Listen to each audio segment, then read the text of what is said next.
সমকোণ, যে কোণের মান 90 ডিগ্রি তাকে বলা হয় সমকোণ।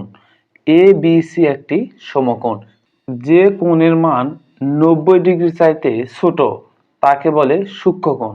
দেখো 90 ডিগ্রি হলে এভাবে হতো, সূক্ষ্মকোণ 90 ডিগ্রি চাইতে ছোট। এখানে পি ও কিউ একটি সূক্ষ্মকোণ।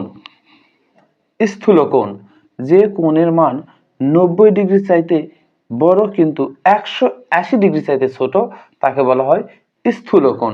দেখো এখানে 90 ডিগ্রি হতো কিন্তু 90 ডিগ্রি থেকে একটু বাইরে, কিন্তু 180 চাইতে আবার ছোট, একে বলা হয় কি স্থূলকোণ। এই চিত্রে এম ও এন একটি স্থূলকোণ। সরলকোণ, যে কোণের মান 180 ডিগ্রি অথবা দুই সমকোণের সমান তাকে বলে সরলকোণ।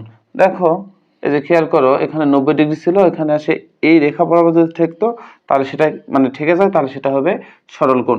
চিত্রে এ ও বি একটি সরলকোণ।